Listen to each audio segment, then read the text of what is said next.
In my previous Giants of Magellan video, I discussed how members of the Magellan expedition claimed to have witnessed 3 to 4 meter tall individuals in Argentina. In today's video, I've collected a few more giant sightings, which support claims made by the survivors of that expedition.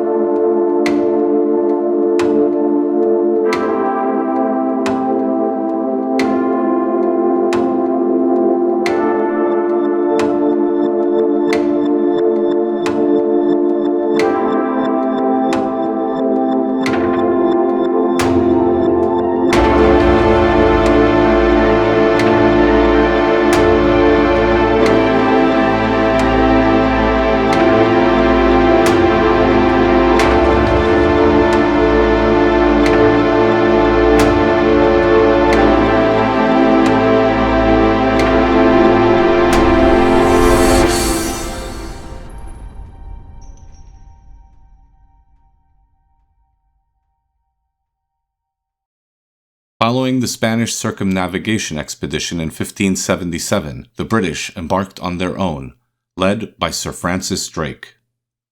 The expedition's story was chronicled in the book The World Encompassed by Sir Francis Drake, compiled by Drake's nephew, who was also named Francis Drake.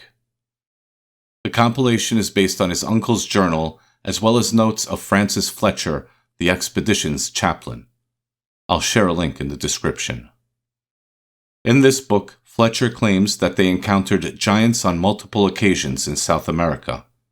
The text uses a lot of archaic words, so I won't quote it directly.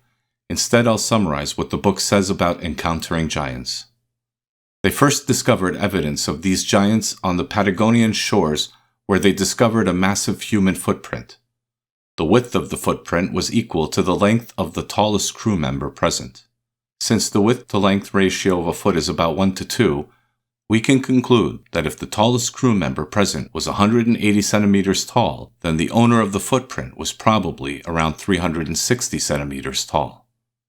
Fletcher notes that they came across an entire tribe of these towering humanoids on a subsequent occasion, and he characterizes them as exceedingly kind and welcoming. On another occasion, they ran into 2 younger giants. These 2 were particularly taken with the bow of one of the sailors, which he could shoot twice as far as the giants could with their own. Sometime later, 2 older giants showed up, and they sent the 2 younger ones away. The sailor wanted to show them his archery, but when he drew his bow, the strings tore. The 2 older giants must not have known about firearms, since they chose to attack the sailors by shooting arrows at them.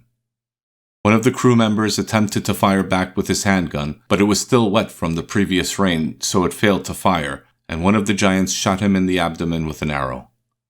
The other sailors were armed with shields and swords, so they formed a shield wall until the giants ran out of their arrows. At this point, Francis Drake managed to pick up and reload his crewman's pistol and shoot one of the giants in the stomach. Soon thereafter, the sailors dashed back to their ships, but their wounded crewmate perished within a few hours. After reading this passage, it occurred to me that the 2 older giants may have attacked Drake and his men because they recalled what Magellan had done 50 years before. Were they afraid that Drake might do the same thing? Incidentally, you won't find this story in a Wikipedia article about the expedition. I wonder why. At the end of the 16th century, Anthony Knivet, a British sailor, claimed to have seen 4-meter-tall corpses in Patagonia. The account of this story can be found in the book called The Admirable Adventures and Strange Fortunes of Master Anthony Knivet. Around the same time, an English sailor named William Adams claimed to have had a violent encounter with unnaturally tall natives on the island of Tierra del Fuego. From 1764 to 1766, British Navy commander and explorer John Byron led a circumnavigation expedition, and they claimed to have seen people in South America who were around 3 meters tall.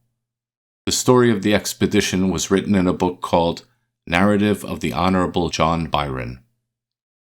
Unfortunately, I had not yet had the opportunity to read those books, but I wanted to use them as examples to highlight the fact that there are other accounts which have confirmed Magellan's initial story. Additionally, there are also stories from long after the age of exploration. In April 2012, Klaus Donau, an Austrian researcher and writer, was invited by the János Moritz Association to give a presentation in Körmend, Hungary. He brought multiple bones unearthed in South America to this presentation. All of these bones were much larger than they should have been. On the left, we can see the finger bone next to that of a normal finger bone. On the right, we can see a heel bone. According to their size, both sets of bones must have belonged to someone who was twice as tall as the average modern human. Shuars are an indigenous people who live in Ecuador and Peru. According to their mythology, the local jungles are inhabited by a tribe of people who grow to 3 to 4 meters tall. They call them Ivia, which can be roughly translated as the devils of the jungle. Zoltán Varga, chairman of the János Moritz Association, visited Ecuador on multiple occasions. His goal was to research the story of János Moritz, about whom I might make a video in the future. On an expedition in the nearby Tayos cave, they discovered a 40-centimeter-long footprint on one of the cave's inaccessible ledges. If the footprint belonged to a man with normal proportions, he or she had to be around 280 centimeters tall, which would make this person taller than the tallest recorded human. Zoltán talked to the local Shuars who were hired by the expedition. Some of the natives claimed to have seen the giants in the jungle. In 2017, a film called Los Tayos was released which partly documents the story of this expedition. In this film, there's an interview with a local man who claims that he was hunting for Tayo birds and then Ivia robbed him of his kill as he was on his way home. Not only this expedition found traces suggesting giants visiting the cave system. In 1968, Moritz János claimed that he saw an entire giant boneyard at the bottom of the ravine. I left something very strange at the end of the video. According to the story, in 1673 Spanish sailors caught a two-headed, 3.5-meter tall man in Patagonia. They attempted to take him back to Spain, but one of the sailors stabbed this being in the chest with a spear during one of its escape attempts. Fortunately, the crew conserved the corpse. The body is currently on display at Baltimore's The Antique Man shop. I'll include a link to a video in the description where someone films it up close so you can make up your own mind about it. Personally, I think if it's a prop of some kind, whoever made it did a really good job. When I hear something unusual from multiple sources, I like to consider the idea that it's true. Perhaps we should seriously consider the possibility that there are people in South America who can easily break every single athletic record, and that those in power are lying to us about this. As always, feel free to send us an email if you have any questions or had any unusual experience which you would like to share.